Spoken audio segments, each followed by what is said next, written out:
नमस्कार, मैं हूं संजय शर्मा। आप देख रहे हैं 4 PM न्यूज नेटवर्क। प्रधानमंत्री परेशान हैं। दरअसल जब चुनाव शुरू होने को था उससे 6 महीने पहले उन्होंने सोचा नहीं था कि ऐसा हाल हो जाएगा। तब बड़ा कॉन्फिडेंस था और हकीकत में बताऊं, इंडिया गठबंधन को भी उम्मीद नहीं थी कि उनके पक्ष में इतना माहौल बन जाएगा। लेकिन जैसे जैसे चुनाव आगे बढ़ा, ये तस्वीर साफ होती चली गई कि इस बार 400 पार नहीं, 200 पार का भी लक्ष्य पाना मुश्किल हो रहा है। तब देश में ये चर्चा शुरू होने लगी कि क्या वास्तव में प्रधानमंत्री जी की विदाई तय है। और फिर ये चर्चा भी शुरू होने लगी कि अगर प्रधानमंत्री जी ये चुनाव हार जाते हैं तो वो करेंगे तो क्या करेंगे। क्या नेता प्रतिपक्ष होंगे या फिर कोई और नया रास्ता तलाश करेंगे। इस बीच ममता बनर्जी ने एक बड़ा बयान दिया और उन्होंने कहा कि वो इंडिया गठबंधन की सरकार को बाहर से समर्थन देंगी। मतलब 4 जून के बाद नतीजे आने से पहले इंडिया गठबंधन की सरकार की स्थिति क्या होगी, ये पहले दिखने लगा। इंटेलिजेंस ब्यूरो की एक रिपोर्ट की बहुत चर्चा है सोशल मीडिया पे। उस चर्चा के मुताबिक कि इंटेलिजेंस ने भी माना है कि सीटें 190 भारतीय जनता पार्टी की आ रही हैं। तो क्या माना जाए कि ये प्रधानमंत्री मोदी के 10 साल की कार्यकाल की विदाई वेला है, इसलिए प्रधानमंत्री जी हड़बड़ा रहे हैं, इमोशनल हो रहे हैं, कुछ का कुछ बोल जा रहे हैं, या कोई रणनीति है कि इतना कंफ्यूजन कर दो अपने बयानों से कि संभल नहीं पाए। इस बीच में प्रधानमंत्री के बयानों से शेयर मार्केट पर भी बहुत बड़ा असर पड़ा है। बाजार काफी नुकसान निवेशकों को उठाना पड़ा। दुनिया की निगाह रहती है भारत पे, तो कंफ्यूजन रहता है कि भारत में होने वाला क्या है। इस विषय पर बातचीत करने के लिए एक बहुत सीनियर जर्नलिस्ट और बहुत पैनी निगाह जिनकी रहती है चुनाव पर, महाराष्ट्र से आते हैं और बहुत अनुभव है उनको राजनीति का, राजीव रंजन जी। और मैं उनके संग पहले भी शो कर चुका हूँ। चलते हैं उनसे पूछते हैं कि महाराष्ट्र का क्या हाल है और देश की राजनीति का क्या हाल है। स्वागत है राजीव भाई आपका बहुत बहुत। अब तो प्रधानमंत्री पे तरस आने लगा है, मुझे लगने लगा है कि तो खराब, मतलब 73 साल के आदमी की ये जो कंफ्यूजन वाली स्थिति है, बड़ा इमोशनल हो जाते हैं, रोने लगते हैं वो इंटरव्यू में। ये आपको क्या लगता है क्यों हो रहा है प्रधानमंत्री के साथ ऐसा? देखिए क्या है संजय जी, बहुत अच्छा सवाल है आपका। किसी भी इंसान के व्यक्तित्व को परखने के लिए दो आयाम होते हैं। एक होता है इंटेलिजेंस क्वोशिएंट, आईक्यू जिसको बोलते हैं, और दूसरा होता है इमोशनल क्वोशिएंट जिसको ईक्यू बोलते हैं। ठीक है। अब मैं हमारे प्रधानमंत्री के आईक्यू पे तो मैं बात करना नहीं चाहूंगा, कोई चर्चा भी नहीं करना चाहूंगा, क्योंकि वो बादलों के नीचे से प्लेन गुजारने की बात करते हैं और रडार की बात करते हैं, गैस से, नाली से गैस निकाल रहे हैं और खाना बनाने की बात कर रहे हैं। तो let us not talk on IQ of our prime minister. पर ये जो दूसरा जो आयाम है जिसको इमोशनल क्वोशिएंट कहा जाता है, ये बहुत ही इंपॉर्टेंट चीज है। और आपके दर्शकों को मैं जो अभी बताने जा रहा हूं, ये उन्हें बहुत ध्यान से सुनने की जरूरत है, क्योंकि ये उन्होंने कहीं भी नहीं सुना होगा। और मुझे ताज्जुब है कि क्यों नहीं हमारे अपोजिशन लीडर्स इस बात को उठा रहे हैं। देखिए, भारत एक एटॉमिक पावर है, ठीक है, परमाणु बम हमारे पास में है। तो क्या इस देश के ऐसे व्यक्ति के हाथ में हम परमाणु बटन दे सकते हैं जो इमोशनली बहुत ही ज्यादा क्या बोला जाए, मतलब बहुत ही ज्यादा इमोशनल हो रहे हैं, बहुत इमोशनली डिस्टेबलाइज दिख। तो ये एक समझने वाली बात और ये बहुत गंभीर मुद्दा है जिस पे चर्चा करना चाहिए। हम लोग हर बात ये बोल के उनको ही बचाते हैं या उसको हल्के में लेते हैं। क्या रे, झूठ बोलने की तो उनकी आदत है, वो तो मिथोमैनिया से ग्रसित है ना, या फिर ये उनकी कोई स्ट्रैटेजी रही होगी। मतलब कमजोरियों को भी हम स्ट्रैटेजी बना देते हैं। पर ये एक बहुत ही गंभीर मुद्दा है, ना केवल देश के लिए बल्कि अंतर्राष्ट्रीय स्तर पे भी, क्योंकि भारत एक एटॉमिक पावर है। क्या इस देश का प्रतिनिधित्व एक ऐसे आदमी के हाथ में रहना चाहिए जो इमोशनली डिस्टेबलाइज हो जाता है रह रह के पूरे नेशन के सामने रोना शुरू कर देता है? क्या आपने किसी और देश के हेड को, किसी भी देश के गवर्नमेंट के हेड को कभी इस तरीके से रोते हुए देखा है? ये सब मुद्दे जो है, ये चर्चा के मुद्दे। यदि यही चीजें ब्रिटेन में हो रही रहती या अमेरिका में हो रही रहती, बरतानिया सरकार के अंदर में यदि कोई इस तरीके से रो रहा रहता, तो आप देखिए ये नेशनल इशू बन गया रहता, नेशनल इशू बन गया रहता। वहां की मीडिया जो है इस चीज पे चर्चा कर रही रहती कि क्या हमारे एटॉमिक पावर्स जो है, एक न्यूक्लियर बटन जो है, क्या एक ऐसे व्यक्ति के हाथ में होने चाहिए जो इमोशनली डिस्टेबलाइज है या जिसका इमोशनली क्वेश्चन कम हो रहा है। ये एक गंभीर मुद्दा है जिस पे चर्चा करना बहुत ज्यादा जरूरी है। दुख की बात यह है कि आज की डेट में political establishment and establishment of press, ये दोनों एक ही हो गए, जिसको हम गोदी मीडिया बोलते हैं। बेसिकली क्या है, वो पॉलिटिकल एस्टैब्लिशमेंट के साथ में इनलाइन है। तो किसी भी पत्रकार की ये हिम्मत नहीं है कि ये उनसे सवाल पूछे कि मोदी जी आप इतना इमोशनली ब्रेकअप पॉइंट पे क्यों आ जाते हैं, ये ब्रेकअप पॉइंट पे आप आ जाते हैं, क्या ये देश के लिए अच्छा है जबकि आपके हाथ में न्यूक्लियर बटन है। तो इस चीज को मुझे तो ताज्जुब हो रहा है कि ये बात मुझे क्यों बोलनी पड़ रही है। ये तो विपक्षी पार्टियों के जो लीडर्स हैं उन्होंने बोलना चाहिए, उनके जो ये स्पोक पर्सन हैं उन्होंने बोलना चाहिए। और मीडिया में जो इतने बड़े बड़े कॉलमनिस्ट हैं, ठीक है, वो जो हर हफ्ते कॉलम्स लिखते हैं, उनको ये क्वेश्चन रेस करना चाहिए कि क्या भारत का प्रतिनिधित्व एक ऐसा व्यक्ति कर सकता है जो इमोशनली ब्रेकअप पॉइंट पे बहुत जल्दी आ जाता है। मेरे ख्याल से संजय जी इस चीज पे गंभीर चर्चा होनी चाहिए और हमें बार बार जो है इनको क्लीन चिट देने की जरूरत नहीं है, ये बोल के कि ये इनकी स्ट्रेटेजी रही होगी या ये बहुत झूठ बोल देते हैं, ऐसी बात नहीं है। आप लोग इमोशनली इनका एक्सरे करना जरूरी है, इमोशनली इनका चेकअप करना जरूरी है। देखिए 75 साल के आसपास आ रहे हैं, एक साल से रह गए 74 के आसपास में। तो ऐसी स्थिति में, ऐसी उम्र में जब व्यक्ति पहुंचता है तो कुछ ऐसी हरकतें करता है जो बहुत सारे लोग समझ नहीं पाते। मुझे चिंता इस बात की कि क्या वैसे व्यक्ति के हाथ में हम न्यूक्लियर बटन दे सकते हैं क्या, ये एक सवाल है। क्योंकि ये एक इंटरनेशनल सिक्योरिटी के लिए भी इसके बहुत बड़े जो है मायने हैं। हमने देखा 2019 में क्या हुआ था बालाकोट के टाइम में। यदि डोनाल्ड ट्रंप और इंटरनेशनल फोर्सेस शायद उस टाइम में नहीं बीच बचाव करती तो मेरे ख्याल से वो एक दूसरा एंगल भी ले सकता था। तो हमको इमोशनली स्टेबल आदमी चाहिए as a head of the state, ठीक है। As a head of a state हमें ऐसा नहीं चाहिए कि आप मालदीव से भी झगड़ा कर लो, आप नेपाल से भी झगड़ा कर लो, आप श्रीलंका से भी झगड़ा कर लो। यानी आज हम भारत देश जो है, इसके जो बहुत पुराने अलाइज थे वो भी आज की डेट में एक एक करके चीन की गोद में जाके बैठ रहे हैं और हम बोलते हैं कि विदेश नीति में हम बहुत सक्सेसफुल हैं। इन सब बातों पे गंभीर चर्चा होनी चाहिए और ये इलेक्शन के ही टाइम में होने चाहिए थी। पर दुख की बात है कि इलेक्शन के टाइम में जो है हम अजीब टाइप की बातें कर रहे हैं। मतलब इसमें जो है ये मुद्दा कहीं मायने नहीं रखता है कि आज जो है what Narendra Modi stands for, how he govern, what he had accomplished on health issues, on education, on employment, on civil rights, on press freedom। ये मुद्दों पे चर्चा करने के बदले हम बात कर रहे हैं कि भाई 400 पार, हम बात कर रहे हैं हिंदू मुसलमान, हम बात कर रहे हैं मंगलसूत्र, हम बात कर रहे हैं गाय भैंस, हम बात कर रहे हैं गंगा ने गोद में लिया है। अरे भाई सवाल ये उठना चाहिए कि जिस आदमी ने इस देश के ऊपर में 10 साल शासन किया है, व्हाट ही स्टैंड्स फॉर, और उसने कैसे गवर्न किया है।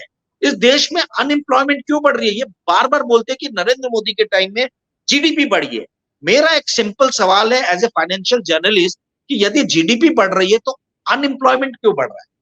जीडीपी बढ़ रही है, देश का विकास हो रहा है, तो एम्प्लॉयमेंट बढ़ना चाहिए, अनएम्प्लॉयमेंट क्यों बढ़ रहा है। यदि आप बोल रहे हो कि 25 करोड़ लोगों को हमने गरीबी रेखा के ऊपर लाया है तो फिर आपको 81 करोड़ लोगों को फ्री राशन क्यों देना पड़ रहा है। इस टाइप के सवाल जवाब होने चाहिए, इस टाइप के मुद्दों पे बहस होनी चाहिए, पर इस टाइप के मुद्दे जो है पूरी तरीके से गौण।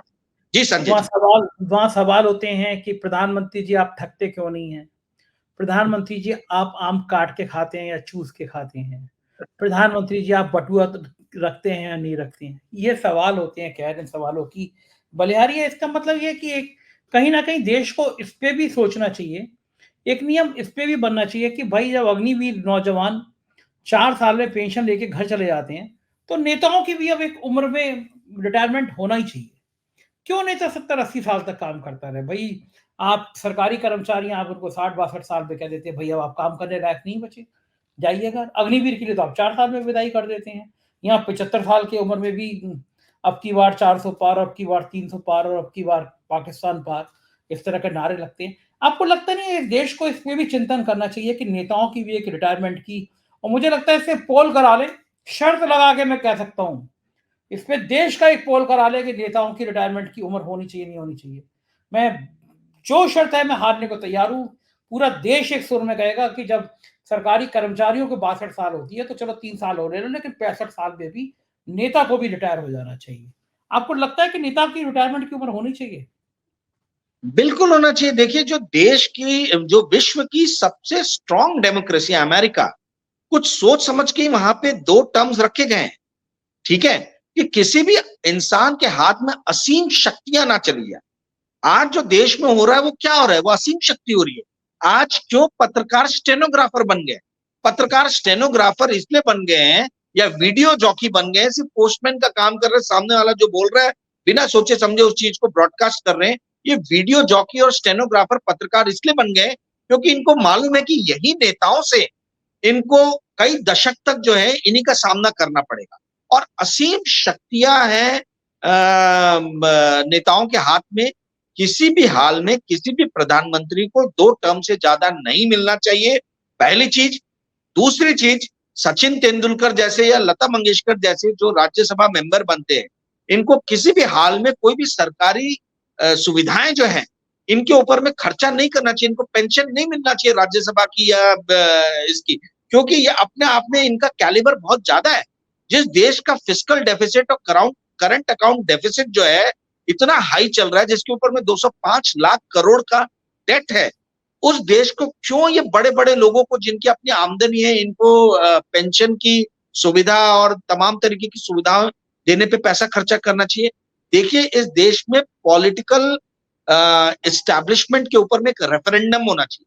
मेरे ख्याल से सबसे पहले ही काम करना चाहिए यदि इंडिया अलायंस सरकार में आती है कि वो रेफरेंडम करे कि एक प्रधानमंत्री का टेन्योर कितना होना चाहिए, एक जो कैबिनेट कमेटी में जो मिनिस्टर्स 4 रहते हैं, फाइनेंस, डिफेंस, आपका होम और विदेश मंत्री, इन चारों का कितना टेन्योर होना चाहिए। भाई 25 साल तक 20 साल तक एक ही आदमी के हाथ में आप फाइनेंस इस देश का नहीं दे सकते। 15 साल तक एक आदमी के हाथ में नहीं दे सकते, क्योंकि इससे क्या होगा, शक्तियों का असंतुलन होगा। अब आप इस बात को समझिए, यदि अमेरिका इस चीज को एप्लीकेबल कर रहा है, और हमारी तो आदत है कि हम अमेरिका का अनुसरण करते हैं, हर चीज में अनुसरण करते हैं, हर चीज में बोलते हैं कि भाई वो जो कर रहे हैं वो सही है, तो हम इस चीज में क्यों नहीं अनुसरण कर रहे? ये पॉलिटिशियंस बहुत चालाक है। पॉलिटिशियंस और बिजनेसमैन इस देश के इतने चालाक हैं कि जहां पे भी इनके हितों पे कुठाराघात होने का सवाल आता है तो ये बोलने लगते हैं कि देखो देखो देश के हितों के साथ खिलवाड़ हो सकता है। भाई, आपके हितों के साथ खिलवाड़ होना, देश के हितों के साथ खिलवाड़ होना, इन दोनों में बहुत अंतर है। भाजपा ने एक सिंपल पॉलिसी नरेंद्र मोदी के अंडर में जो है अडॉप्ट की है, और संजय जी वो पॉलिसी ये है कि यदि कोई भाजपा का या नरेंद्र मोदी सरकार का क्रिटिसिज्म करता है तो ये क्लियरली बोलते हैं कि भाई आप देश के खिलाफ जा, तो हाँ, इन्होंने पार्टी पाकिस्तान को देश बना, हाँ, यही सबसे पाकिस्तान बड़ी स्ट्रैटेजी। एक जी, नारा होता है, जी आपको संजय जी। पाकिस्तान पाकिस्तान चले जाइए। आपको नहीं हाँ, लगता या कि आप भारतीय जनता पाकिस्तानी हो। हाँ, आपको नहीं लगता कि भारतीय जनता पार्टी जो है वो नरेंद्र मोदी प्राइवेट लिमिटेड हो गई है?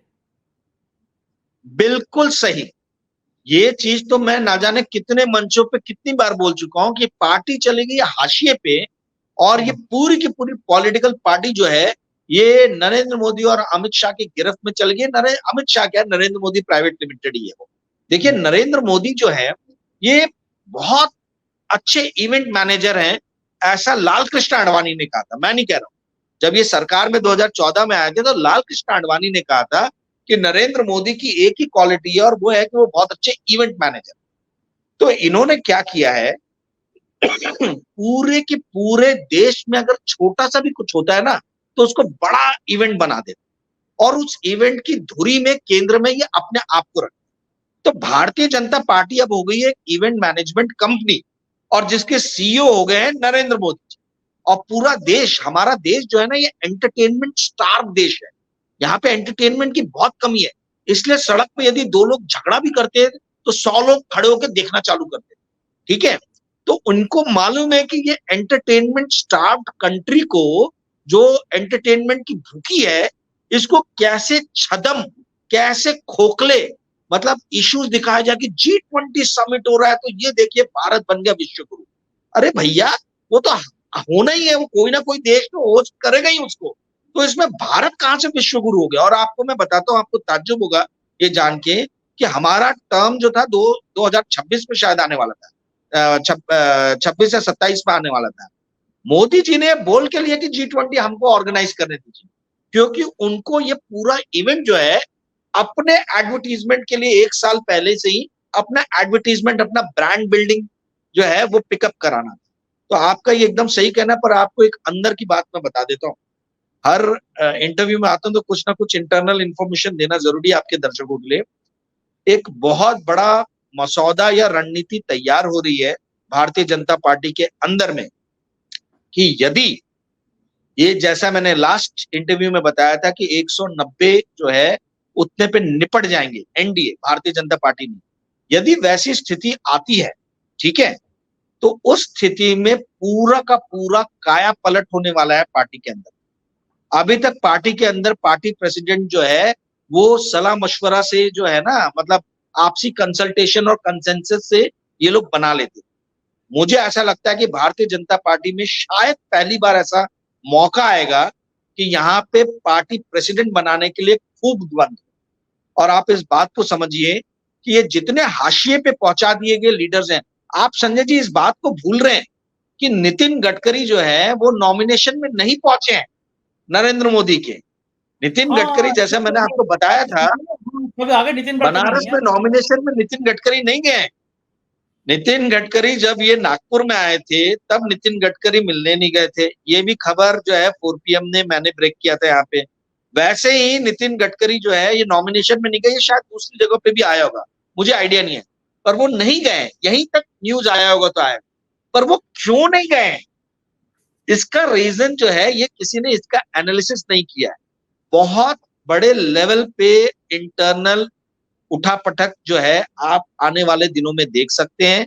और जो ये कहा जा रहा है, अरविंद केजरीवाल ने एक सुरसुरी छोड़ दी है कि 2 महीने के अंदर में जो है मोदी जी को बदल दिया जाएगा।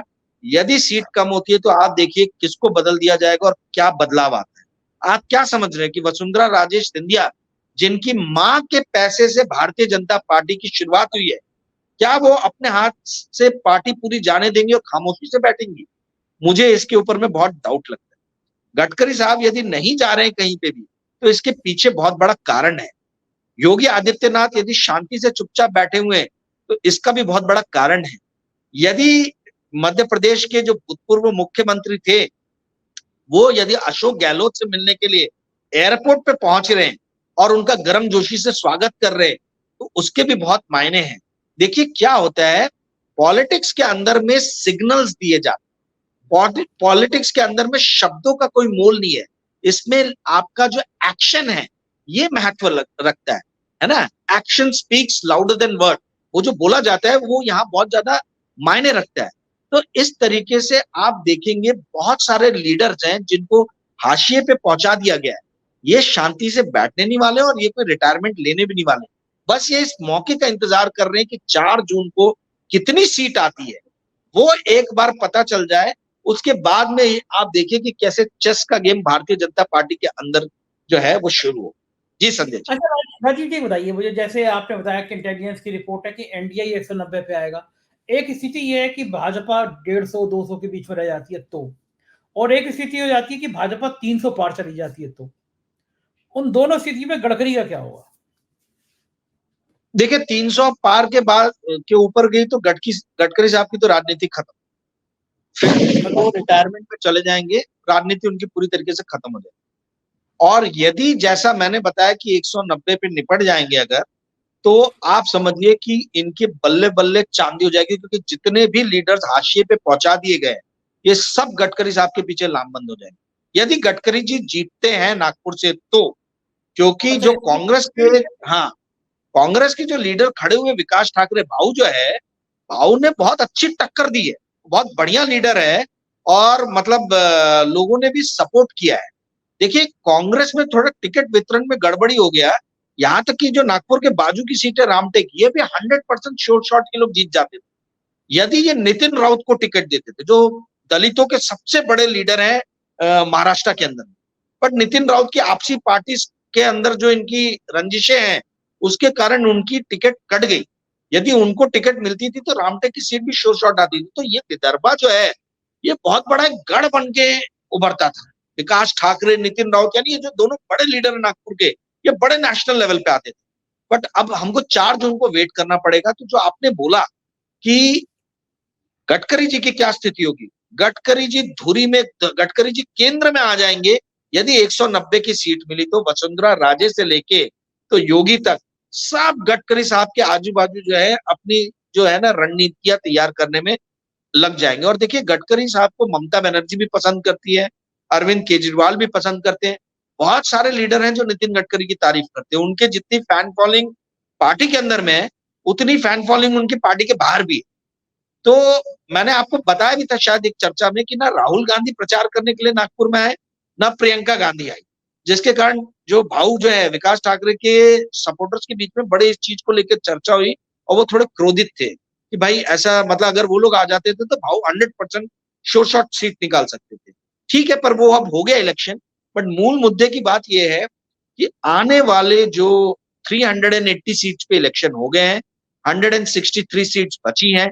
इसमें से पंजाब की 13 सीट निकाल दीजिए तो 150 हो गया, हरियाणा की 10 सीट निकाल दीजिए तो 140 हो गया, 60 सीट दिल्ली की निकाल दीजिए तो 133 हो गया, और एक चंडीगढ़ निकाल दीजिए तो 132 हो गया। 132 सीट में जो है वो कड़ी, अच्छा उसमें 5 सीट जम्मू कश्मीर और लेह की भी निकाल दी, तो 127 सीट जो है, 127 सीट में क्या भारतीय जनता पार्टी 80 सीट जीत पाएगी?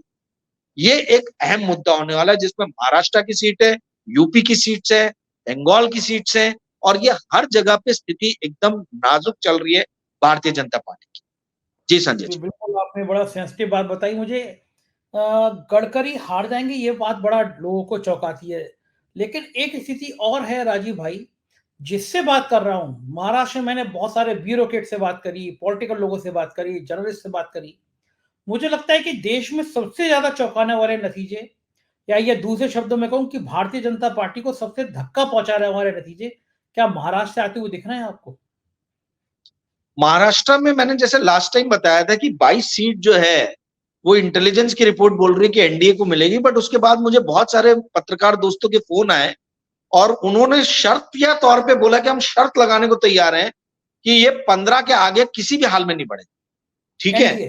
पर हाँ, एनडीए नहीं बढ़ेगा। अब ये मतलब मुझे नहीं मालूम किस बेसिस पे बोल रहे हैं, बट मुझे लग रहा है कि 22 20 एक सीट मिलना चाहिए इनको। तो स्थिति इसे तो बहुत ज्यादा नाजुक है। और बीजेपी की। महाराष्ट्र की ही स्थिति को देखते हुए और पश्चिम बंगाल की स्थिति को देखते हुए ममता बनर्जी ने बहुत बड़ा एक वक्तव्य दिया है कि हम बाहर से इंडिया अलायंस को समर्थन करेंगे। आप इसके मायने जो है इस चीज को समझिए, बहुत इसके पीछे गूढ़ रहस्य छिपा हुआ। जी संजय जी। क्या लगता है आपको ममता बनर्जी के इस बयान का क्या मतलब है? इस बयान का मतलब ये है कि भारत को पहला बंगाली प्रधानमंत्री मिलने वाला है। भारत को इंदिरा गांधी के बाद पहली महिला प्रधानमंत्री मिलने वाली है।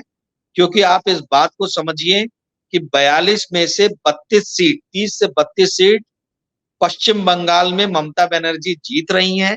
किसी भी तरीके से कैलकुलेशन कीजिए तो 125 के आसपास में आके कांग्रेस निपट रही है। पूरा इंडिया अलायंस 300 के आसपास में आके निपट रहा है। बिना ममता बनर्जी के सपोर्ट के केंद्र में सरकार बनने नहीं वाली है। और किसी भी हाल में कांग्रेस ये नहीं चाहेगी या दूसरे घटक दल ये नहीं चाहेंगे कि ममता बनर्जी जो है वो बाहर से समर्थन दे, क्योंकि वो एक डिस्टेबलाइज गवर्नमेंट दिखेगी। तो अंत में आके यही निष्कर्ष पे बात आएगी कि दीदी आप आइए, हमारा आप, हम सभी का आप में कॉन्फिडेंस है। देखिए, अरविंद केजरीवाल तो पूरी तरीके से ममता बनर्जी के साथ है। ममता बनर्जी को हेमंत सोरेन का भी बहुत स्ट्रॉन्ग सपोर्ट। ठीक है, अब रह गई बात अखिलेश जी की और डीएमके की। ठीक है, शरद पवार जी का भी उनको सपोर्ट मिलेगा। क्योंकि आप एक बात को समझिए संजय जी, ममता बनर्जी एकमेव ऐसी महिला लीडर है पूरे भारत में जिसका कोई गॉडफादर नहीं, जिसने स्क्रैच से पार्टी शुरू की है। नहीं तो आप जितने भी महिला नेता देख लें, किसी का पति वो या तो किसी की बीवी है, या किसी की बेटी है, या किसी की बहन है, या किसी की गर्लफ्रेंड है। इन्हीं लोगों ने जो है पार्टियों को संभाला है, चलाया है। ममता बनर्जी एकमेव महिला जो है आपको दिखेंगी नेता जिन्होंने स्क्रैच से पार्टी को खड़ा किया, और कम्युनिस्ट पार्टी के बड़े से बड़े लीडर उनके कदमों में जाके गिरे। तृणमूल कांग्रेस ज्वाइन किया उन लोगों ने, और जो पार्टी छोड़ के गए वो भी वापस आए और उन्होंने पार्टी ज्वाइन किया। एकमेव लीडर है जिसने कैलाश विजयवर्गीय, अमित शाह और नरेंद्र मोदी के जो स्ट्रॉन्ग कॉम्बिनेशन जिसको बोला जाता है, उस स्ट्रॉन्ग कॉम्बिनेशन को जो है इन्होंने मुंह की जो है ना मात दी है, मतलब मुंह की खाई है इन लोगों ने। तो ममता बनर्जी को हम किसी भी तरीके से डिस्काउंट नहीं कर सकते। बहुत सारे देखिए, गोदी मीडिया से भाजपा पे एप्लीकेबल नहीं होता। गोदी मीडिया कांग्रेस सपोर्टर जो पत्रकार है उन पे भी एप्लीकेबल होता है। आधे पत्रकार भाजपा की गोद में बैठे हैं, आधे पत्रकार कांग्रेस की गोद में बैठे।